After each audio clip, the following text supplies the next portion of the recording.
Mick Mannock was one of the great aviators of the First World War and one of Britain's top scoring aces.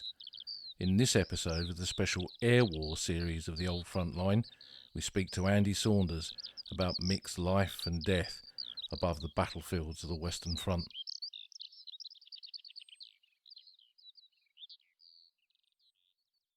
Welcome to this episode of the special Air War month on the Old Front Line, where we're looking at the experience of the Royal Flying Corps and the Royal Air Force over the Western Front. And I'm really pleased to be joined by Andy Saunders. Andy is an aviation and military historian, author of numerous books, former editor of Britain at War and Iron Cross magazines, and a regular broadcaster. Many years ago, Andy and I worked on a BBC time watch called Aces Falling, where Andy spoke about his work on the death and burial of First World War air ace Edward Mick Mannock, and later wrote a book on the subject. In this episode, we return to Mick to look at his life and death in the Great War. So welcome, Andy. Thanks for joining us. Hello, Paul, and thank you for having me on. Now, you're more known for your work on the Second World War, particularly things like the Battle of Britain and subjects like that. You don't often venture into the First World War. So how did that start with Mick? Absolutely. No, you're completely right. I mean, I suppose I would have to say that the First World War and the air war in the First World War is somewhat outside of my comfort zone, as it were. I mean, it's not a subject that I'm entirely unfamiliar with, obviously, but it's not the area that I normally work in. And obviously, the story of Mick Mannock is known to anyone and everyone who has any interest in military aviation in any case. But how it was sparked for me was actually quite an extraordinary story, in that one Sunday many years ago, I don't know, 20 plus years ago, I just happened to be at a local boot fair, and sometimes when the stall holders turn up, it's like sort of bees around a honeypot, as people are crowded round to see what goodies are coming out of the car. And my attention was drawn to this particular car, which had a lot of people gathering around it. And strapped to the roof of this Volvo was clearly a very old wooden two-bladed propeller. So I made my way over to try and get it, got there too late, but I ended up in conversation, just randomly in conversation, with a chap who was also trying to get hold of this propeller. And he sort of turned to me and he said, "Oh, are you, are you interested in this sort of thing?" So I said, "Well, yes, it's my, but I said, mainly Second World War." And he said, "Oh, that's a shame." He said, you probably won't have heard of my great uncle then." So I said, "Oh, well, try me. Who was your great uncle?" And he said, "Well, his name was Mannock." So I said, "What, Mick Mannock?" And he said, "Yeah." He said, he's my great uncle." And this chap, Peter Burden, it just turned out that, he lived in the next street to me at the time. It was just incredible. And I went around to see him that afternoon. And lo and behold, he got a load of original letters, all in a little wooden chest, marked. It was actually marked Captain Mannock, and there were letters that he'd sent to his sister and to his mother, and there was his commission document. I think there was, there was just a mass of stuff, original photographs, and I just couldn't believe it. It was just astonishing.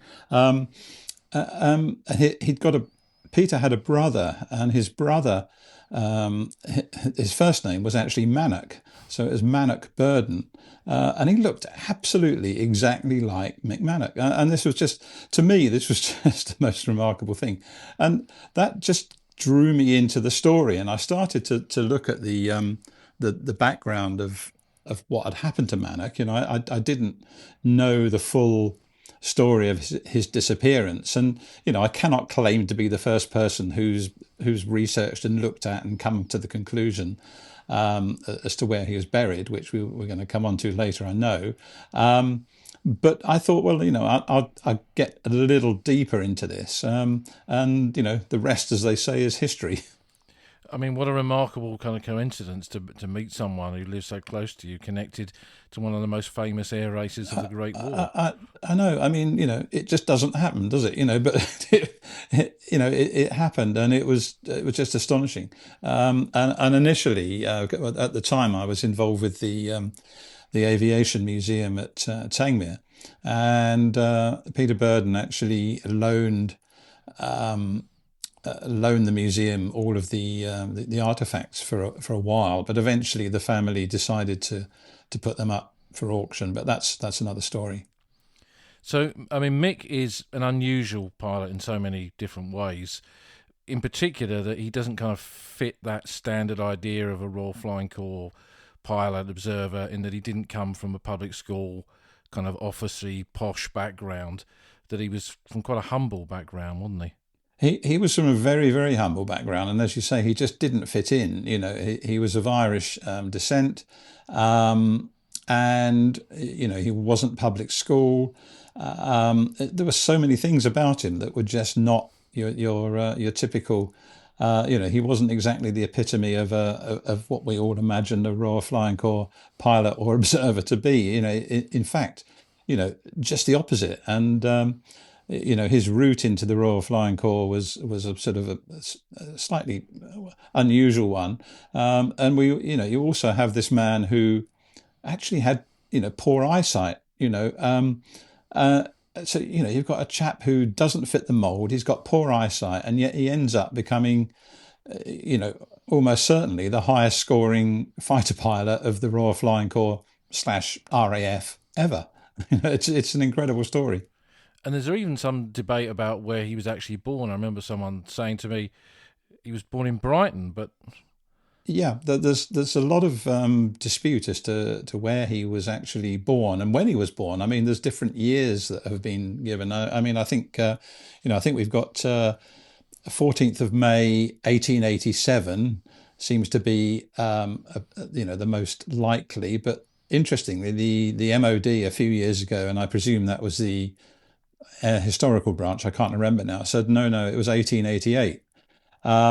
And another source says 1889. So, and then we've got different birth locations because nobody, to my knowledge, has ever tracked down a birth certificate.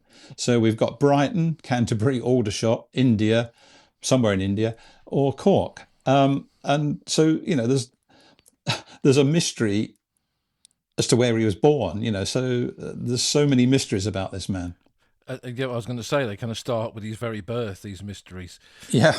And we end up with a mystery about his death, but it starts off with his birth being mysterious. And when the war broke out in 1914, he wasn't serving in any form of military service.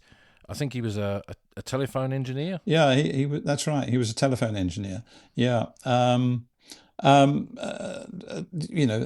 so he wasn't a military man as such. Just a very, very strange background and route into to what he became. And out in Turkey, I think, where they interned him for a little while once Turkey entered the war. Absolutely, yeah. So he was interned in Turkey and eventually was released and came back. And he had served for a time, I believe, in the Royal Army Medical Corps. But his once he'd joined up and actually his and started eventually started flying training. I mean, he how he actually made it through the training is a bit of a miracle. I mean, he was not exactly a promising pilot, to say the very, very least. So he wasn't a promising pilot. He's got poor eyesight. There's not, and he doesn't come from the right school or any school. This chap is, a hopeless case. He's never going to make fighter pilot, let alone fighter race. That's the general feeling about him.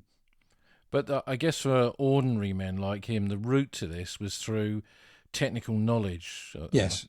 Rather than what their background was, it was what they knew. Yeah, that's absolutely right. And I mean, there were others, almost, well, not exactly identical background, but, you have McCudden, and various others who were very good technically and as engineers and what have you. So yes, that is true. Yeah. But he gets that opportunity to do flying training and gets put into, I think, is it 40 Squadron? Yeah, he started off with 40 Squadron, and his record there was not exactly stellar. Um, and gradually, he's one of these. He was a bit of a, to say the very least, a slow starter. But once he got going, and um, once he had sort of established himself, although he was very definitely looked down upon and frowned upon by fellow by fellow officers. And indeed, I've sort of read somewhere, and I was trying to remember before we started talking where I'd read this, and I'm sure it's only it's a secondary source, and its reliability I'm not sure about, but I did read that actually he wasn't exactly necessarily highly regarded by the ground crews, the mechanics, and what have you, simply because they couldn't quite get their head around the fact that you got this ordinary Irishman who is suddenly a fighter pilot. To them, it was like, no, this isn't how it works, But I don't know about the truth of that, but it's an interesting story nevertheless. A bit of the Mannock magic going on there again, maybe something like that. Well, yes, absolutely, yeah. So 40 Squadron, I think were they balloon busters, so they were firing at observation Yeah, balloons? yeah. I mean, his tally, of kills, which will come on later. I mean, there were a good few balloons around them. I think no, I tell a lie. No, I think he actually only got one balloon in total. I may be wrong about that. But yes. But of the squadrons that he served with, he later went on to 74 and 85 Squadron, and without putting 40 Squadron down in any way, the two squadrons that are famous still today, although I think they're both squadrons that are now stood down. But 74 and 85 Squadron have been consistently, very famous squadrons with famous leaders. 74 Squadron in the Second World War, you had Sailor Milan. 85 Squadron, you had Peter Townsend. So they've been the kind of top draw fighter squadrons, if you like, from the very outset. And along the way in his career, having come from that kind of unusual background and not looked upon well in terms of officers or even the ground crew, as you said, he picked up a mighty string of decorations. So he must have been doing something right. Was it DSO and 2 bars, MC and bar? Yeah, I think, it was, so he gets his first MC in September 17. He gets a bar to that in October 17. DSO was recommended in May 1918, but of course, he died in that summer anyway. But and then it gets a bar to the DSO in also in September. So I mean, it's just an astonishing tally of decorations, and then, of course, ultimately, posthumously, he's awarded the Victoria Cross. So, not only is he, the highest scoring fighter pilot, I mean, he's, almost certainly, I believe, the most decorated. And when we look at that kind of string of decorations and the tally that he had of victories over the battlefield, there's a kind of another side to it, I guess, for pilots like him, because the longer they survive, I guess the more stressful potentially it becomes for them, thinking about what their eventual fate might be. Yeah, well, that's interesting, because one of the letters, in which fortunately I kept copies of all the letters that the family had, and some other letters of his had been published over the years in different publications, but these letters hadn't been seen before, and he writes a letter not that long before his death to his sister, who I think was Julia from memory. Sorry, I'm not absolutely sure. I know his mother was Julia, I believe, but I think he had a sister, Julia.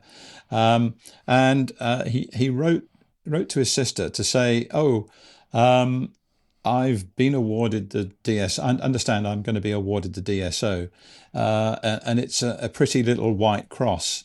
And then he says, however, the way things are going, I'm pretty sure that I'll get another type of White Cross before very long. And it's just, it's quite an astonishing thing to say to his sister, but he must have realised that, I guess, that he was quite probably living on borrowed time. Yeah, I mean, I guess when you see the kind of casualties that the RFC and the RAF had, particularly at certain periods of the war, and you somehow survive, you must wonder, how am I going to continue to survive like that? Absolutely, yeah, absolutely. But he'd established his own tactics and sort of routines and things that had undoubtedly kept him, I guess, alive up until that point. A degree of luck has come into it as well, I'm sure. But he ends up getting killed, basically breaking one of his own golden rules, which was don't follow your quarry down. But anyway, I'm sure we'll come on to that in a bit. But I mean, so I might be jumping ahead here a bit. But yeah, it was. It must have been, a desperate kind of existence, really. There's this perception of it being, glamorous and, far removed from the muck and the filth of the trenches and all that stuff. But actually, your survivability is I don't know statistically. I'm sure it's been looked at, but I'm sure that he probably would have been safer in the trenches. I don't know. Yeah, I mean, I guess the survival rate, in terms of percentage, must have been on the low side when you look at these kind of casualties. And when you read the kind of literature of that period, there's a lot of reference to quite heavy drinking amongst pilots, isn't there, to cope with it? Yeah. I'm not sure. I'm not sure that. I'm not sure actually. I don't think that Mick Mannock was a drinker. But anyway, I may be wrong on that. So I stand to be corrected. Well, I mean, maybe it was smoking, because that was kind of the other vice of the day, wasn't it? Yeah, absolutely. Yeah. I think if I'd have been there, I think I almost certainly would have been a drinker and definitely a chain smoker, and I definitely don't smoke. Well, it's incredible how they kind of stood it for so long, when we see not just the war in the air, but kind of any aspect of the First World War, isn't it, really? Yeah, absolutely. Incredible. Yeah. So, Yeah. I mean, you mentioned that last flight of Mick Mannock, and he wasn't up alone, was he?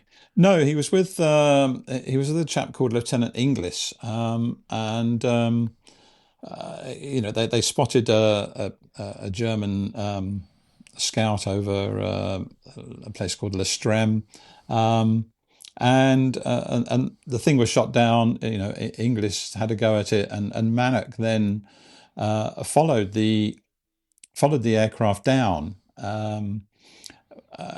Inexplicably, really, and was hit by ground fire. His aircraft was seen to catch fire, and we do know that one of the things that Mannock was especially fearful of, and I'm sure that it wasn't just Mannock, but he spoke about the fear of burning alive, because of course they had no means of escape, no parachute. And he dies. Just it just seems so incredibly pointless and stupid, really, that he ends up getting killed in that way. Do you think it was a kind of momentary lapse in concentration or distraction, maybe, or had he got to a point where he couldn't carry on? Who knows? I mean, it's one of these things that there's all sorts of possibilities, aren't there? I suppose we can't even rule out the possibility that the reason that he went down low, was he actually following the aircraft down, or had he himself got some problems? There's so many unknowns to this, and we can put all sorts of constructions on it, really. I think from everything that we know, it does seem, and from Inglis's testimony, it does in fact seem that he did follow his victim down, yeah, or the victim, shall I say. So he gets shot down there, and how do you reckon kind of Inglis must have felt about that, coming back to base to report that Mannock had been shot down and most likely killed? Well, that's right. Inglis himself ends up sort of force landing, inside British lines, and as I recall, I think his first words were, "They got my major." He must have been, because he was a sort of, a newbie, as it were. yeah, he must have been distraught as well. And, bearing in mind that he's sort of new to the game, suddenly he's seen somebody who's an old hand, got all those kills, get shot down and killed in front of his eyes. That's not exactly going to put you in a very good frame of mind for continuing on, is it? No, and not the kind of news you want to go back to as a fairly young and inexperienced pilot back to headquarters to relay that to the fellow officers in your squadron. No, exactly so. Exactly. Yeah. Yeah. But Mannock was gone. I mean, I guess there would have been a degree of looking to see what might have happened at the time, but not a kind of a proper court of inquiry or anything like that. No, I mean, those sort of things, as far as I'm aware, didn't really happen. It was just another incident in the war, wasn't it? Okay, he was a significant player in terms of his fame and popularity and all that sort of stuff, but really, he was just another casualty. And, sadly, he was just one of, you know, countless casualties that,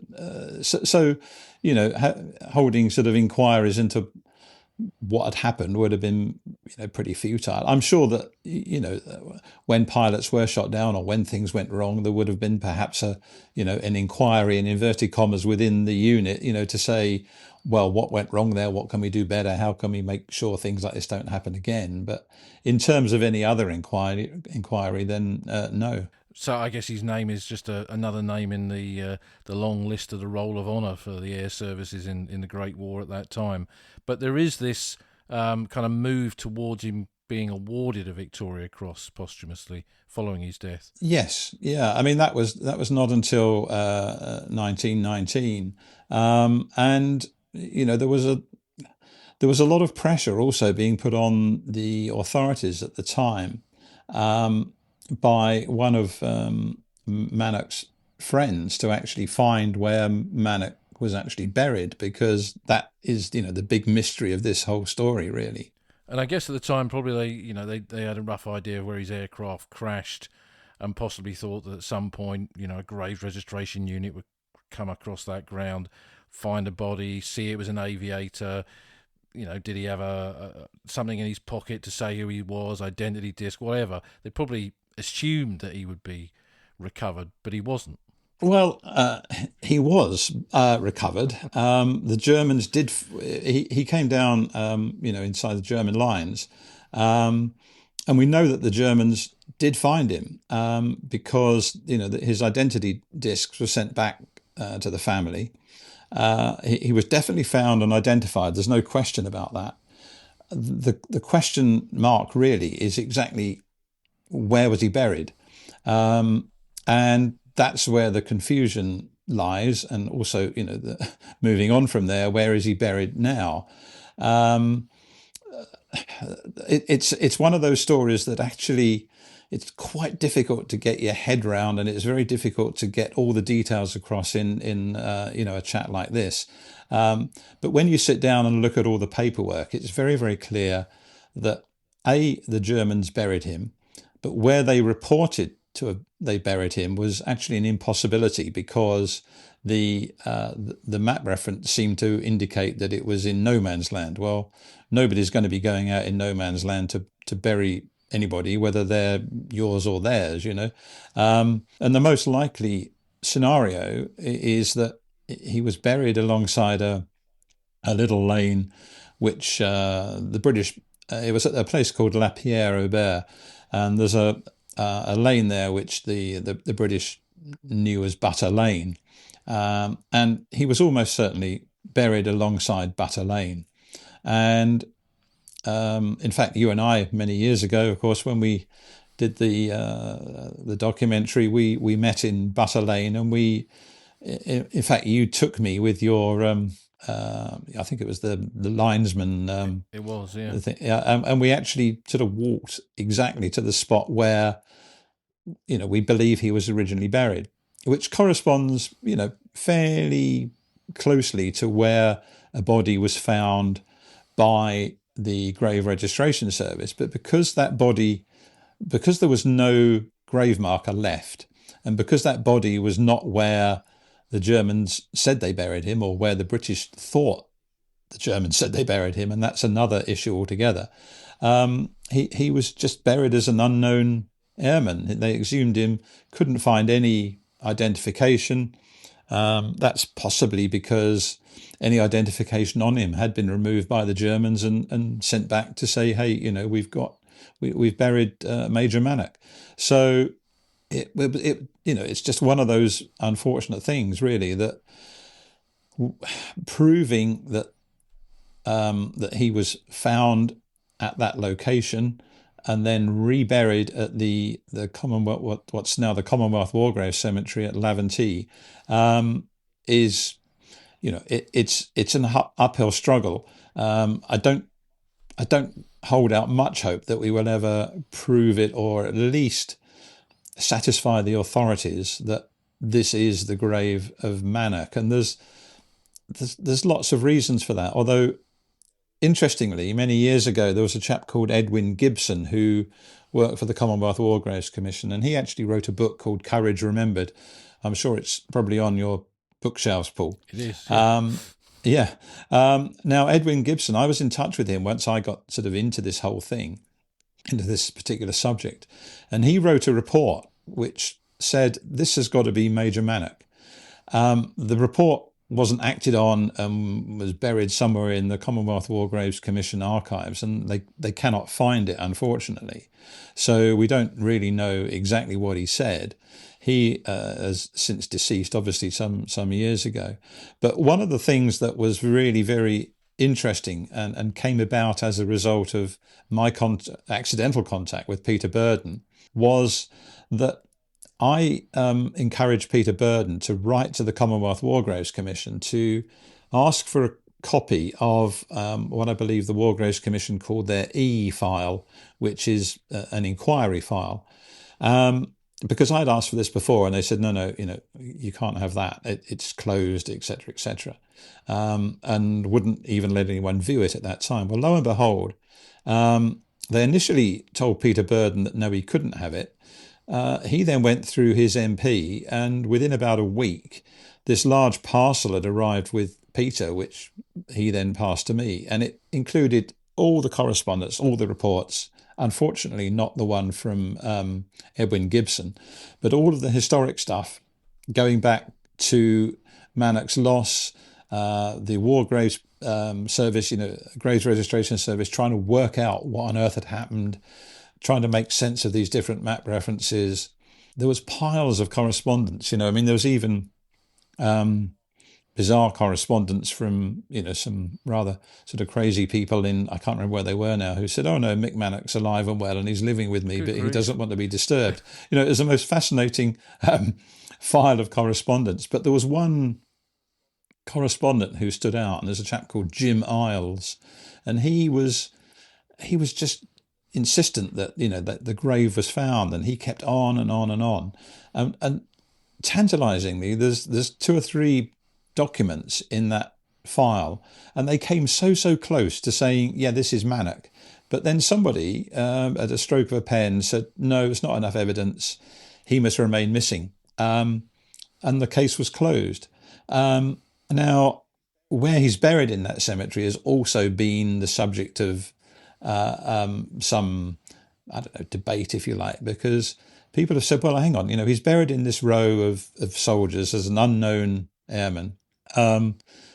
But if you look at the date of his death, it doesn't tally with the people that are buried either side of him. Well, that argument simply doesn't stack up, because if you walk around that cemetery, they're all muddled up. They're all, all sorts of dates, 1916, then you get a 1917, and then a 1915. And the reason for that, I believe, and I'm sure you'd be able to confirm this is the case, Paul, is that these are largely battlefield burials that were brought in and concentrated in that cemetery. So they're buried, as they're brought in, not by date order as they've died. So therefore, his position in terms of the date of his death is not relevant. No, I'd agree. I think that the other burials there are complete red herrings in terms of where he may not have come from and who he may or may not be, because you mentioned Butter Lane where he crashed. that had been an area, as you know, behind the British lines for a big chunk of the war, until the German offensive in what the British called the Battle of the Lys in April 18. And really, there probably weren't that many candidates for recovery in that area, because there had not been as intense fighting that resulted in lots of missing. So I guess that what's in that plot where he's buried is a much wider sweep of recovered casualties from a much wider area, not just from Butter Lane. No, I'm sure you're absolutely right. And in fact, when the case was looked at in 1919, 1920 and up to 1921, they did actually, start to ask the question, well, what are there any other possible candidates? And the answer that they came up with, well, there were three that may possibly be, that were shot down in that general area. But I think they were all, from memory, I think they were all discounted. So, we again come back to it almost certainly being Mannock, but being unable to prove it. So there's all this circumstantial evidence, and obviously a lot of people have kind of put their two penneth in over the years to try and get that grave properly identified, but still there's no kind of movement on that. No, in fact, the book that you mentioned that I did some years ago, I wrote it with Norman Franks, the late Norman Franks, who's a great friend of mine and sort of near neighbour at the time. And First World War aviation was his big thing. And Norman and I, after the book came out, we put together a very detailed argument which we sent to the Air Historical Branch to say, we think that this is, there's a good case for this being Mannock's grave. And to be fair to them, they looked at it, they dissected it. And since we did the book, we came up with some other interesting German reports, which sort of indicated that, not German reports, a British report, or a war diary, which talked about a party of Germans being seen to go to the wreck, which can only be Mannock's, and actually removing things from the wreck site. They'd been observed doing that, and they disappeared behind some or near some buildings, which actually were the buildings, Paul, that you and I looked at on that linesman thing. And I remember we sort of crashed about in the undergrowth there, and that's pretty much exactly the map reference where the Germans were seen disappearing. Well, begs the question, were they disappearing round the corner of that building to bury, poor old Mick? But as you say, it's circumstantial. All of it's circumstantial. But I one of these days when I get the time, I'm going to try to put together the case again to say, look, could this possibly be looked at again? One thing actually that so many people say to me, and I know that you'll corroborate this. People say, well, surely could we not? Could the Commonwealth War Graves Commission not exhume him and do DNA testing? The answer to that is absolutely a firm no. As you know, the Commonwealth War Graves Commission are implacably and quite rightly opposed to any exhumations of existing burials unless there are overriding reasons to do so. And I can't think what they might be. But in actual fact, I mean, the other thing which it's a little slightly sort of sensitive, I suppose, but you get these, very ordered Commonwealth War Graves cemeteries, which don't necessarily bear much relationship in terms of, well, that's not entirely true, but if you compare the photographs of these wonderful rows of white stones with the almost higgledy-piggledy rows of crosses, the War Graves Commission themselves have sort of pointed out that there was scope for those crosses to have got muddled and put in the wrong place. And also, particularly if you had a whole series of burials very close together, it doesn't necessarily follow that headstone is absolutely directly right over that person's grave. That's the reality. So if anyone were to be exhumed from there, and they're not going to be, you couldn't be sure that you've got Mannock anyway. No. You're absolutely right. You see a lot of anomalies with these war cemeteries, and pictures of them during the Second World War taken by Germans. in some cases show the headstones pointing in a completely different direction in some cemeteries to what we know them as now. So there's been all kinds of remedial work and additions to it. But I mean, going back to what remains could be recovered, even if that was possible, which, as you've said, it's not War Graves Commission policy. And I think that's probably the right decision, because once you start disturbing graves, kind of where does that end? But the reality is, what would they find underneath? Even if that was definitely the grave that it had come from, the cemeteries belie the reality of death on a First World War battlefield, don't they, really? Because they look incredibly beautiful and the white stone, but the reality is often there's very little left of someone who's buried underneath some of those stones. Yeah. That's absolutely the case, yeah.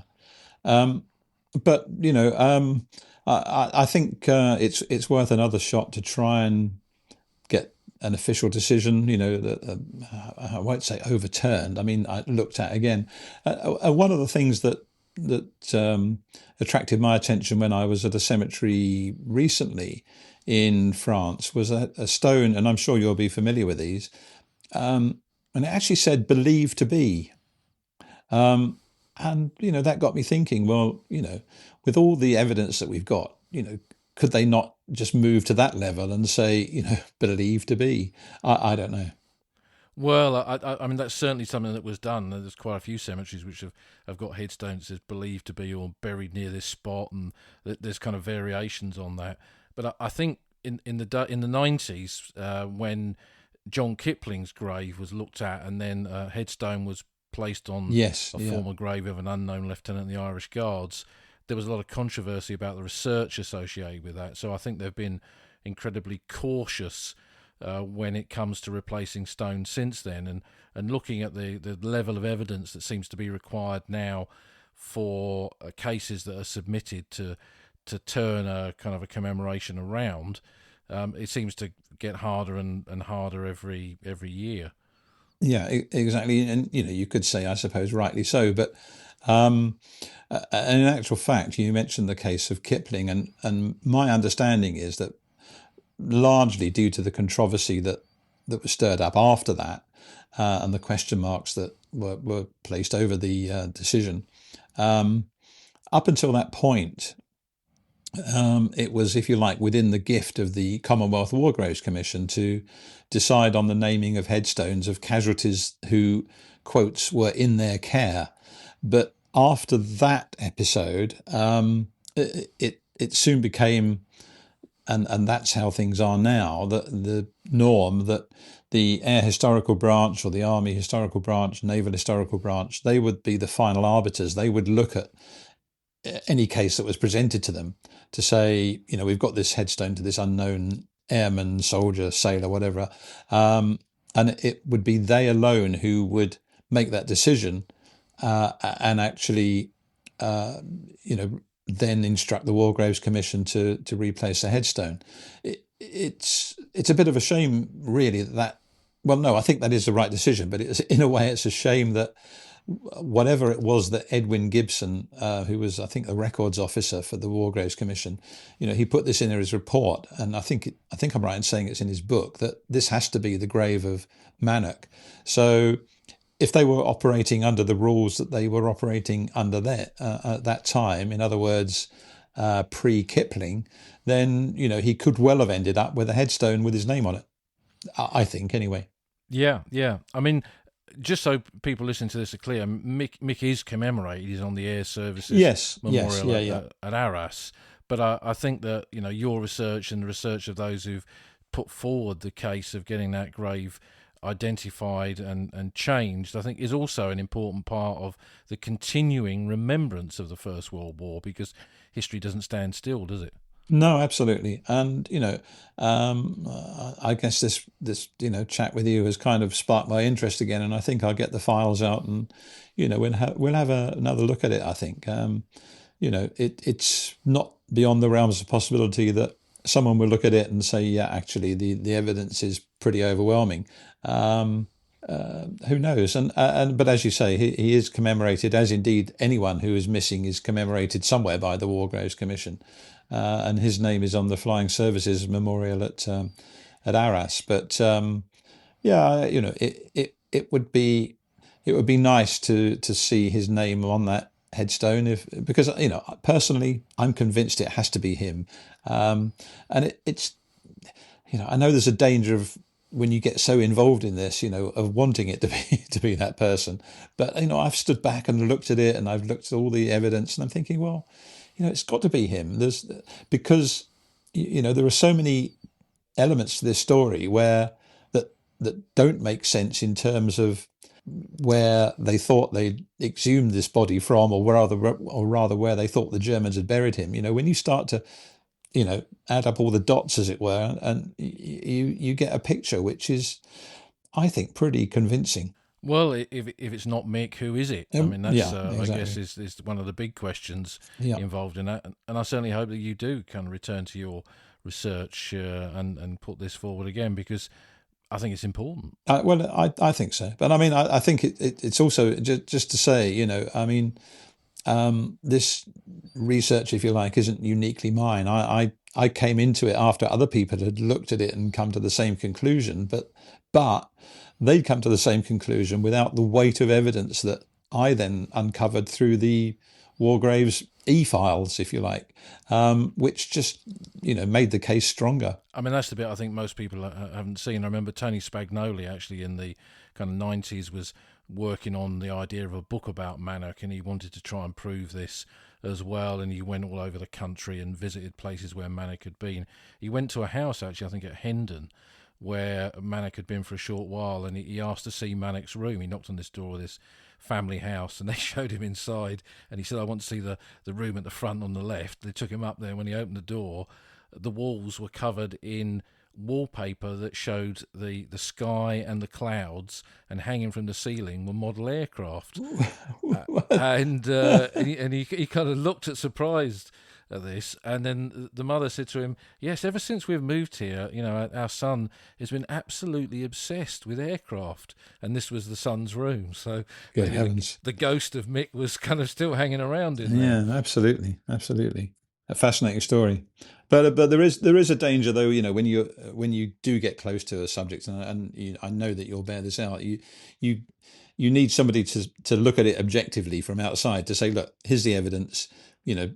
Because I wouldn't deny that. Yes, I kind of do want it to be Mannock, but I only want it to be Mannock if it is him. Do you know what I mean? I just need it, somebody to objectively and forensically go through it all and just tell me that I'm not completely crazy and that, yeah, it's him. Yeah, I mean, I think it's because the stories of these men and women who were in these two great conflicts of the 20th century that, we've spent our lifetimes kind of researching are so powerful that we get so kind of connected to them. And like you say, you want it to be that person. And I think that's why it's good that there is a check, which is the way the Wargraves Commission and the MOD war detectives and all the others are involved in this now kind of operate, because it means that someone can take a step back and look at it outside of our eyes, as it were. That's exactly the case, and really, it perhaps would have been I say that he could have perhaps had a name stone had things been taken forward by Edwin Gibson, but on the other hand, would we then have been in a situation like the Kipling case, where somebody then afterwards said, well, hang on a minute, could it so it does need an objective assessment by somebody who doesn't have a particular angle, if you like. And just kind of coming back to a kind of aspect of Mick's life, he comes from this humble background. He's not a traditional kind of candidate for entry into the Royal Flying Corps. Despite all his problems, he flies. He becomes an incredible ace, and then gets shot down. And there's this mystery about what actually happened to him. But there's also the element of he's awarded the Victoria Cross and how long that took to be awarded. Yeah, absolutely. I mean, that is possibly one of the more unusual elements of the story. The fact that it was posthumous and so long after the event. Yeah. And do you think there were people in the Air Force? Because, I mean, the Air Force is now emerging from a victorious war, which it had played a major part, and it had gone from being bits of the Army, bits of the Navy, into becoming an Air Force. and it proved its worth, and warfare had changed forever as a consequence of it. Do you think that there were perhaps people within the Air Force at that time that thought the recognition of a man like Mannock, working class? I mean, I've read that he was a socialist even. I mean, did he fit into their idea of what a new Air Force could be? Do you think that was an element in it? It could have been. Although I don't know, I'd be a bit sceptical about that because, I mean, really, the Air Force and the officer elite, if you want to call it that, continued, well on into at least the opening era of the opening sort of period of the Second World War, really. So I don't know really that would have played into it. You could be right. It's an interesting possibility. But you mentioned that, yes, he was a socialist, and so again, there's another reason why he wouldn't have particularly fitted in the mess. And there's a lot of speculation about, had he survived, would he have been an Irish nationalist? Who knows? I don't know. I think putting those sort of interpretations on what may have been is a bit of a dangerous path to go down, really. Yeah, I mean, that kind of history, you could endlessly speculate about things. But in terms of his legacy, I mean, you being, a Second World War aviation historian, what is the legacy of pilots like Mannock to that generation that went on to fly in the Second World War? Oh, it was huge. There are so many Battle of Britain pilots who, I was fortunate enough to know. I knew dozens, scores and scores of them, just as you did, with First World War veterans back in the day. But and also a lot of the biographies of and autobiographies of Second World War pilots will, make reference to people like Mannock, McCudden, Albert Ball. These were all people that, they grew up as teenagers, young boys, idolizing these people, and they were, so they had a huge impact on the generation that came along after them. And Mannock and McCudden and Albert Ball and Billy Bishop and so many others kind of created this culture of Knights of the Air, of aces, that went on, I guess, to be repeated again in the finest hour in 1940 with this idea of defending Britain from the skies. You're right, it did. I mean, for want of a better word, the cult of the fighter race, was born in the First World War, and it's never gone away. And it was people like Mannock who created that. Well, I mean, I think this is a fascinating subject, Andy, and I really do hope that you kind of return to your research and maybe see what can be done. If nothing else, I think it brings Mick's name and his story and everything that he did and all of those pilots of the Great War kind of back into public focus. Yeah, I think so. I hope so. And I know that the Mannock family, I haven't had contact with them for a long while now, but the Burden family, were delighted at the interest that was suddenly shown in him. And, in fact, I took Peter out and he laid a wreath on the grave of who, that might be his great uncle. So, it's, it's important that they're remembered. And all part of the ever-turning pages of history. Absolutely so, yeah. Thanks, Andy. That's a great chat about Mick Mannock, and I really appreciate you taking the time to join us for this special run of programmes that we're doing on the war in the air. It's been an absolute pleasure, Paul. Thank you. Thanks, Andy. Speak soon.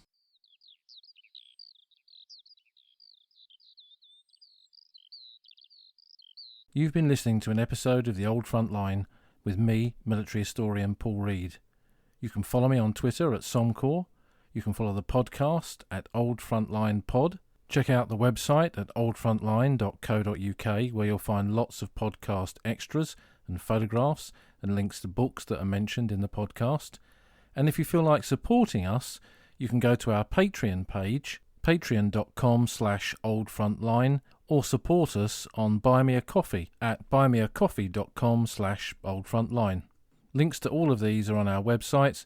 Thanks for listening, and we'll see you again soon.